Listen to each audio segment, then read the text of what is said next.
Glória a Jesus. Eu quero te convidar a abrir a sua Bíblia no primeiro livro do profeta Samuel, capítulo de número 17, versículo de número 45. Toda a igreja. Desde já, agradecimentos à pastora Bia, minha amiga, pastor Genilson, a todos os irmãos, e louvar a Deus pela vida de todos esses que têm me acolhido de uma forma muito calorosa, todas as vezes que aqui eu tenho estado. Que Deus continue abençoando os irmãos. Amém? Glória a Deus. Aleluia. 1 de Samuel, capítulo 17, e o versículo de número 45.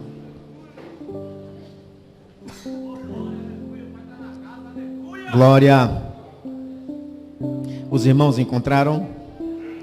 Está escrito assim: Davi, porém, disse ao filisteu: Tu vens a mim com espada e com lança e com escudo, porém eu vou a ti em nome do Senhor dos exércitos, o Deus dos exércitos de Israel, a quem tens afrontado. Amém? Tome seu assento, glorificando a Deus de preferência. O tecladista fica comigo aí. A banda fica comigo aí. Queridos, essa noite, eu quero essa noite trazer uma profecia para o coração dos irmãos e dizer que você é livre. Hoje nós estamos aqui, como sempre temos estado, na presença do nosso papai, na presença do Abba. Amém? Mas vamos meditar numa palavra que o Senhor inspirou no meu coração. E a minha oração é que, assim como Ele falou comigo, Ele fale contigo também nessa noite, que você saia daqui mais fortificado, em nome de Jesus. Amém, povo de Deus?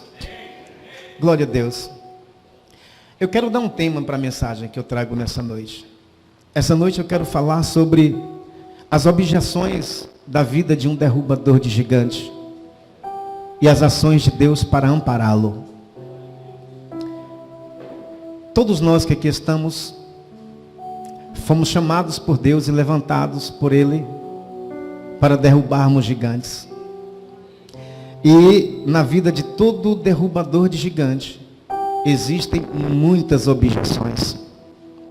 Existem muitas batalhas, e as batalhas são travadas.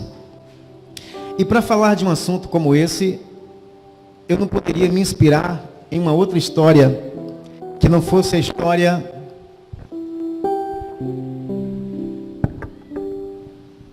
aleluia,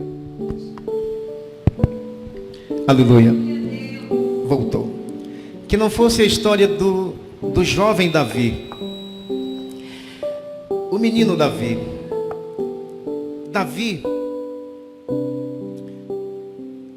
Ele foi o maior rei da história do seu povo. A vida de Davi, se escrita, caberia em centenas de livros. São muitos os eventos da vida deste homem. Mas como todo personagem, grande personagem da Bíblia, todo grande personagem da Bíblia, existe um evento na vida dele que marca a história e o ministério dele. Já percebeu? Todo personagem, existe aquele evento que quando a gente fala o nome dele, já vem na nossa memória. A nossa memória nos faz recordar. Por exemplo, quando a gente falar assim, Abraão, quem foi Abraão? De que a gente vai lembrar? A gente vai lembrar daquele Senhor que está levando o seu filho para sacrificar no monte para Deus, porque Deus estava testando-lhe a amizade. A gente vai lembrar de Abraão subindo Moriá com Isaac. Isaac confiando no pai e o pai confiando em Deus. Quando a gente fala Moisés, o que a gente lembra? De tantos eventos que tem na vida de Moisés, mas a nossa memória, ela vai rápida e direta. Se perguntar, Moisés é aquele que estava no monte certa feita e de repente ele viu uma planta no meio de um fogaréu e a planta não se queimava. E ele, curioso como era, se aproximou para saber o que acontecia, porque era um mistério. Uma voz sai de dentro do fogo e chama-o pelo nome e diz: Moisés, Moisés, tire a sandália dos teus pés, porque o lugar em que você está é uma terra santa. Quando a gente lembra de Paulo, por exemplo, muitos são os eventos da vida de Paulo. Paulo, ele é o apóstolo dos gentios. Ele é o homem que pegou a profundidade das revelações de Deus e conseguiu sintetizar em palavras para que o mais simples na igreja pudesse compreender as revelações divinas. Paulo é o homem que transformou o mundo dos gentios e bombardeou pela pregação do evangelho. Mas se a gente for perguntar sobre o Paulo, por exemplo, se você perguntar para um adolescente que lê Bíblia, se você conseguir achar um adolescente que lê a Bíblia na igreja, irmão, e perguntar para ele quem é Paulo, de muitos eventos da vida do apóstolo, mas ele vai falar: Paulo é aquele que matava os cristãos. São os eventos que marcam a vida do personagem, não é? Mas a gente sabe que Paulo é o que foi transformado. O que matava os cristãos era o Saulo. E não é diferente na vida do personagem que me inspira para a história dessa noite. Tem tanto evento na vida desse homem, mas quando a gente fala de Davi, do que a gente lembra? Quem é Davi da Bíblia? Davi é o menino que matou o gigante. Esse é o evento que nos faz lembrar da vida do Davi. Mas Golias, queridos, não foi o primeiro e não foi o último gigante que Davi matou. Antes de matar o Golias, que é um gigante externo, Davi, ele matava gigantes internos que se levantavam para tentar pará-lo. E na nossa vida é assim.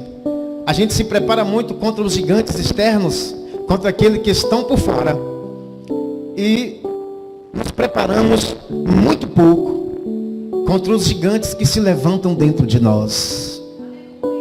E nessa noite eu quero te apresentar um Deus que está disposto, está aposto para derrubar todos os gigantes que se levantam contra a sua vida para tentar te parar. E hoje é uma noite de vitória e de queda de gigantes na tua vida. Amém? A história aqui não começa, na verdade, aqui. A história começa um pouco antes. A história começa quando o rei em exercício, ele foi rejeitado por Deus. Ele desobedeceu e foi rebelde. Eu falo de Saul. Quando Deus falou para ele exterminar os inimigos, quando Deus falou para ele não poupar nada, ele fez tudo o contrário daquilo que o Senhor tinha ordenado. E quando Saul chega lá, no caso, na história que nós já conhecemos, o Espírito Santo então fala para Samuel, Quando Samuel chega, o Espírito Santo fala a Samuel: Saul está totalmente rebelado contra mim, e eu já tenho rejeitado Saul, e ele não será mais rei diante do meu povo. E fala mais, o Senhor fala: eis que eu já tenho colocado um outro homem no seu lugar. Ali começa a história, essa história que nós estamos contando nessa noite. Algum tempo depois, o Senhor visita o profeta novamente e fala para Samuel: Samuel, enche a sua botija de azeite. Samuel sabia o que significava encher a botija de azeite. Samuel sabia que alguma coisa muito importante ia acontecer. E ele pergunta para Deus: Senhor, encher a botija de azeite, mas por quê? E o Senhor fala assim: eu quero que você vá a Belém Efrata, porque lá de Belém Efrata eu já tenho levantado um novo rei sobre o meu povo. Aleluia. E é interessante que essa notícia que Deus dá para Samuel é uma notícia de morte, porque há um rei em exercício. Samuel, a notícia ela é tão impactante que Samuel fala para Deus: mas Deus, Saul não pode saber de uma notícia dessa, de uma história dessa. Aí Deus fala: calma, Samuel, quem está te mandando sou eu. E quando Deus manda, Deus garante. Quando Deus levanta e unge, quando Deus levanta, Ele mesmo é o responsável. Ele mesmo é aquele que mantém e que sustenta aquele a quem ele levantou. Samuel então enche a sua botija de azeite e desce para Belém Efrata. E lá vai o profeta. Chegando no arraial, quando os anciãos do arraial veem que ele chega, os anciãos ficam atemorizados. Porque a presença do profeta no arraial significava que algo muito importante iria acontecer. Eles ficam atemorizados e perguntam para Samuel, o profeta Samuel, a sua vinda é de paz? E Samuel diz, calmem, a minha vinda é de paz. Eu quero ir na casa de Jessé. Alguém fala, Jessé, nós conhecemos o Jessé. Jessé, ele é o pai dos guerreiros. Dá o endereço e vai Samuel para a casa do Jessé. Quando Samuel chega na casa do Jessé, que ele aperta a companhia, e o Jessé vem e abre a porta, Jessé quase cai para trás. Porque a presença do profeta era a presença de Deus ali naquele lugar. O Jessé vai dizer para o profeta, profeta Samuel, meu senhor, a que devo a honra de que o senhor venha na minha casa. Samuel fala então para Jessé, entre para casa, tranque a porta, porque eu tenho um recado de Deus para você. E a coisa é séria. O negócio é sério. O mistério é forte. Aí, todo mundo para dentro. Algum dos seus filhos já saiu hoje, Jessé? Não estão todos aqui, mas já estão todos preparando para sair para Lida. E ele fala, ninguém vai sair. Coloque todos aqui. Qual é a notícia, profeta? E o profeta diz, o Senhor mandou eu vir na sua casa, porque o Senhor, ele vai levantar um rei entre os seus filhos. Eu vim ungir um novo rei de Israel aqui na sua casa. O pai, ele fica atemorizado, porque a notícia é de morte. Se Saul soubesse o que o profeta Samuel foi fazer na casa de Jessé, ele mataria todos os filhos de Jessé. E Jessé então atemorizado fala, mas meu senhor, como é que o senhor pode vir ungir um rei na minha casa? Sabendo disso, Saul vai matar todos os meus filhos. E Samuel então fala para Jessé a mesma coisa que o Espírito falou para ele, calma homem, quem me mandou aqui garante. Ele sabe o que ele faz, e quando ele unge e levanta, ele mesmo suscita aquele que ele levanta. Ele mesmo mantém de pé aquele que ele chama pelo nome. O Senhor já tem levantado um rei dentre os seus filhos, Jessé. Então, agora com o coração tranquilizado, Jessé vai falar assim, bem, se é rei que o Senhor quer, então o Senhor veio no lugar certo. Porque aqui tem rei. E Samuel fala, então apresente-me os seus filhos para que eu possa ungir o rei de Israel. O pai diz assim para o primogênito, Eliabe, se apresenta Eliabe. O Eliabe, irmãos, ele vem e se apresenta.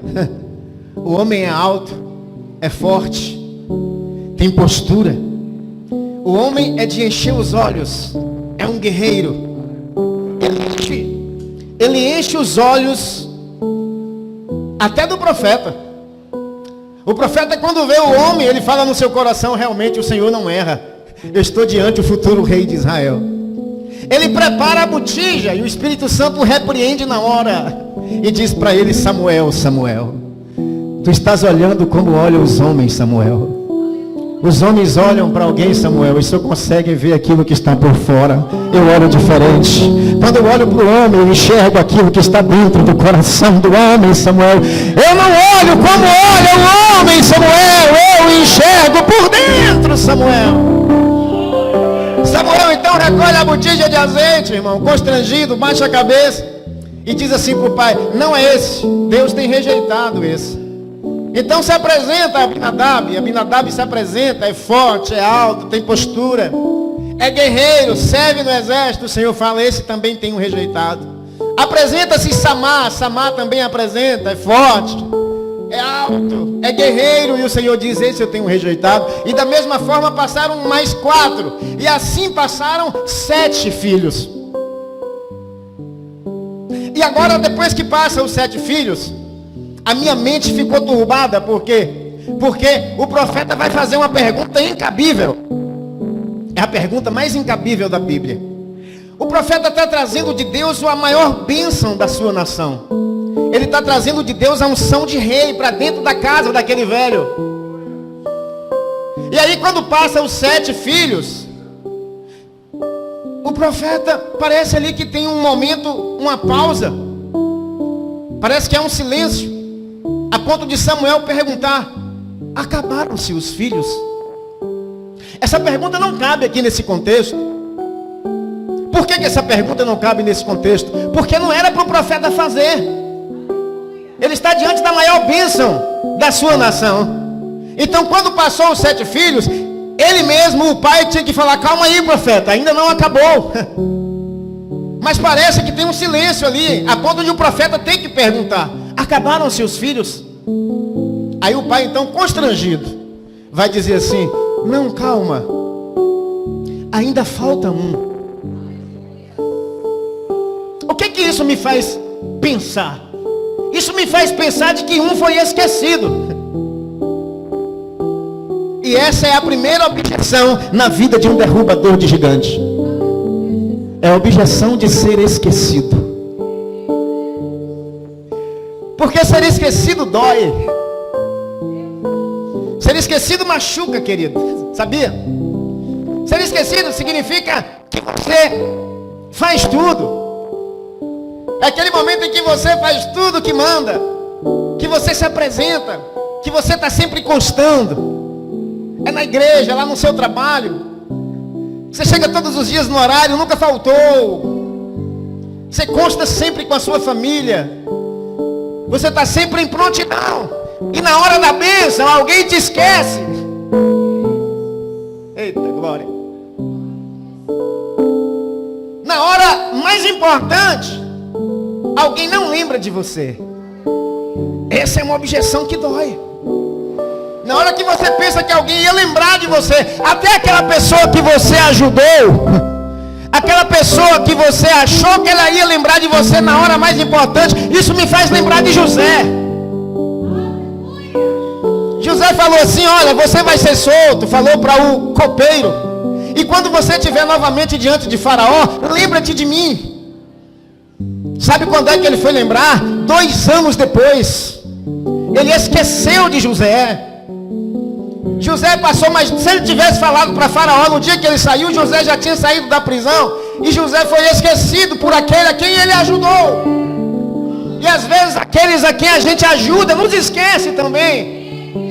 E o que dizer dessa história, onde o menino está sendo esquecido no meio da sua família?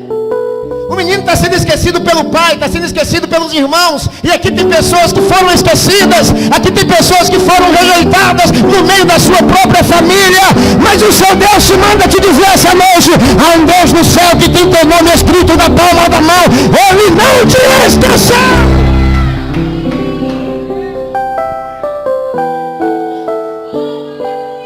E quando eu te dizer o motivo pelo qual ele foi esquecido, a resposta do pai fala. O pai fala assim: falta um. Mas não acaba só no falta um, fala assim: falta o menor. Era mãe dele. Ainda falta o menor. O que isso me faz pensar? Isso me faz pensar que ele foi esquecido de propósito. Não foi um esquecimento involuntário. Isso me faz pensar que, na verdade, ele foi escanteado. Sabe o que significa? Peraí, constrangido esse pai está ao dizer falta o menor. Isso me faz pensar que ele foi esquecido porque ele era o menor. Ou seja, nem o pai dele acreditava nele. O pai achava que ele era pequeno demais para tamanha bênção. O pai achava que ele era insignificante demais para tamanha bênção. O pai achava que ele não tinha capacitação para uma unção tal. O pai achava que ele não enchia os olhos de Deus para aquilo que Deus queria. E quantas vezes a gente é colocado de lado porque alguém olha para nós e diz assim: é pequeno demais para isso, é só o menor. Agora deixa eu dizer uma coisa para você: Deus tem um mistério com os menores. Coloca a mão no ombro da pessoa que está do seu lado, fala para ele, fala para ela com carinho. Deus tem um mistério com os menores. Sabe por quê, Rodrigo? Porque a matemática de Deus é diferente da matemática do homem. Com Deus o negócio é diferente. Quando o homem olha, o homem quer o que é maior, quer o que é melhor, quer o que enche os olhos. Mas com Deus, para ser grande, tem que ser pequeno. Com Deus, para ser exaltado, tem que se humilhar. Com Deus, se querer ser Senhor, tem que ser servo. Com Deus, para ser o maior, tem que ser o menor. Deus tem um mistério com os menores, é dos menores que Ele gosta.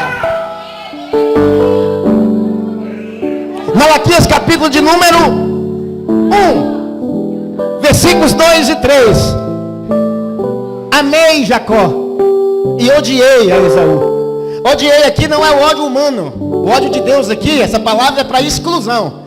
O que Deus está dizendo é: eu escolhi Jacó e eu excluí a Esaú.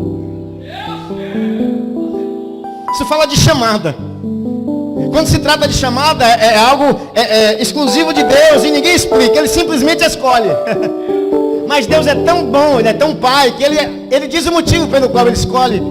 Quando eu vou lá para Gênesis capítulo 25, versículo 23, o Senhor se apresenta para uma mãe que está grávida. E Ele fala assim: Rebeca, nascerão 2 nações do seu ventre. Nascerão do seu ventre 2 povos, e eles se guerrearão um com o outro. Um povo servirá o outro povo. E continua o versículo, Deus dizendo: porém o maior servirá ao menor. O maior servirá ao menor. Por que Deus amou Jacó? Porque Jacó era o menor. Por que Deus te amou e te ama? Porque você é o menor. Ainda que todos se abandonem, ainda que alguém olhe para você e não vê nada em você, o Senhor te ama porque você é o menor. O Senhor te ama porque você se faz de nada. E Ele escolheu as coisas que não são nada para confundir as coisas que são tudo. Ele escolheu as coisas que não são para confundir as que são. Porque Ele é Deus. Ele te escolheu para confundir os grandes menor. Objeções. Esses eram os gigantes que Davi tinha que derrubar. Ele era um menino que já derrubava gigante desde menino. Existia um homem chamado Saulo. Como eu falei aqui na minha introdução, Saulo, ele foi um grande perseguidor de cristãos. E ele foi grande entre os fariseus. Ele falou que de fariseu o maior. Para ser um fariseu não era pouca coisa. Mas esse Saulo, que era grande, que era exaltado, que tinha a liberação dos principais, dos príncipes de Israel, ele no meio do caminho se encontrou com aquele que é grande. E aquele que é grande, num raio de glória, parou na frente de Saulo e derrubou ele por terra. E Saulo, de tanta glória, perdeu a visão. E depois que o Senhor então restitui a visão de Saulo, o Senhor fala: tu vais deixar de chamar Saulo. A partir de hoje o teu nome é Paulo. Por quê? Porque Paulo é pequeno, Paulo é menor. Com Deus tem que ser pequeno, com Deus tem que ser menor, porque Ele é o maior, Ele é o grande no meio da igreja.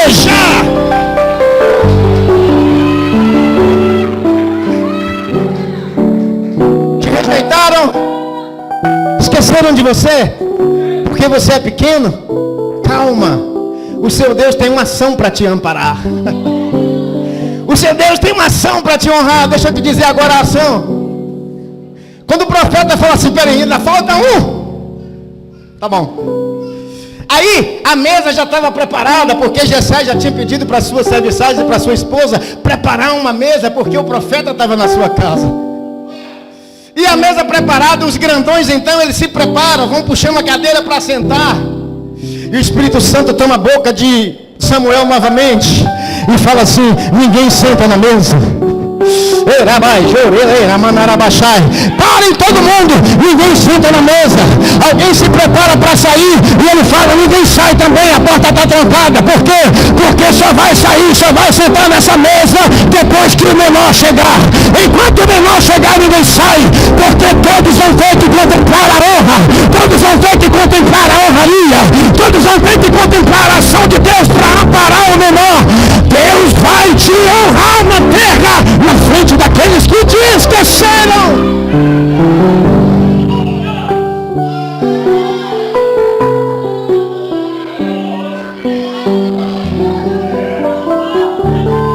Já tem alguém entendendo a mensagem? Já tem alguém entendendo o que Deus está falando? Já tem alguém entendendo o que Deus está falando na casa? Já tem alguém entendendo o que Deus está falando na casa? É tempo de exaltação, mas Deus está tirando os grandes da linha de frente. Deus está tirando os grandes da rota de frente e está chamando os menores. O Senhor está começando a chamar os menores, a rebanhar os menores. Essa nação vai ser bombardeada com grandes profetas de Deus que vai sair dentre os menores. É dentre os menores.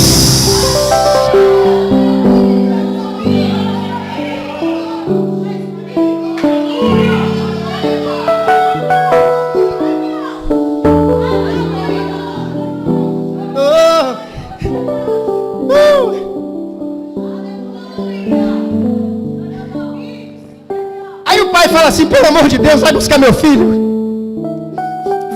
Envergonhado. Ele vê a gravidade do que ele tinha feito ao não citar o filho. Vai buscar meu filho. Aí vai o serviçal. O serviçal vai lá na campina e fala assim, Davi, o seu pai está chamando, a gente vai ter que voltar para casa. O menino vivia ocupado, ele trabalhava. E ele fala assim, eu não posso sair daqui, eu estou tomando conta das ovelhas do meu pai. Eu não posso deixar as ovelhas sozinhas, eu não posso deixar as ovelhas em perigo. E diz assim, não Davi, a gente tem que ir. O moço fala assim, olha, o profeta Samuel está na sua casa. Quando ele fala assim, Davi toma um susto, olha como o profeta Samuel está na minha casa? Sim. E parece que o negócio é sério, está tudo trancado. Está todo mundo dentro de casa, ninguém sai, ninguém entra.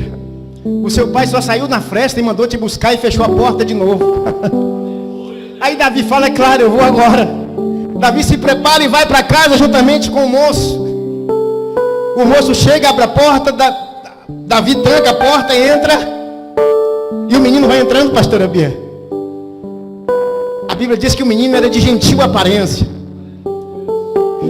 O menino era humilde. O menino, ele era o menor. Ele não era o menor só na estatura. Quando a Bíblia fala de menor, a Bíblia está dizendo, o menino não era altivo.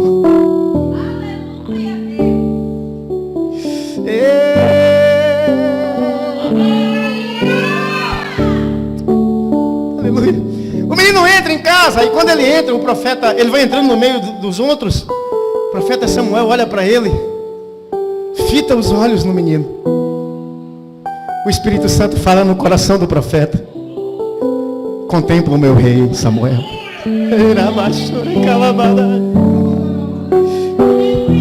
O menino é simples, ele não sabia o que estava acontecendo ali. E o Espírito fala, contempla o meu rei Samuel. Samuel olhando para ele, Samuel já o ama. Ele tinha a áurea do Espírito. E o Espírito fala, ele é segundo o meu coração. Você sabe o que significa coração na Bíblia? Eu já falei isso aqui alguma vez. Coração na Bíblia é pensamento, sentimento e vontade. Coração na Bíblia não é essa bomba que pulsa sangue e que joga oxigênio para o nosso cérebro através do sangue, não. Coração na Bíblia não é essa bola de carne, não é essa bomba de carne. Coração da Bíblia é pensamento, sentimento e vontade. É por isso que Salomão fala assim, de todas as coisas que deveis guardar, guarde o teu coração, porque dele procede as saídas da vida. O que Salomão está dizendo, de tudo que você deve guardar, guarde o teu pensamento, guarde o teu sentimento e cuidado com as tuas vontades. porque disso depende a tua vida. Quando Moisés escreveu assim: ame o teu Deus de todo o teu coração, esse é o primeiro mandamento. Sabe o que ele está dizendo nesse mandamento? Ame o teu Deus com todo o seu sentimento, com todo o seu pensamento e com toda a tua vontade. Vou traduzir, ele está dizendo assim: no teu pensamento, em todo tempo, esteja Deus. Nos teus sentimentos, em todo tempo, queira Deus. Na tua vontade, em todo tempo, seja preenchida por Deus. Ele está dizendo: viva em Deus, exista em Deus, ande em Deus, se mova em Deus, faça em Deus, seja revestido de Deus, seja cheio de Deus.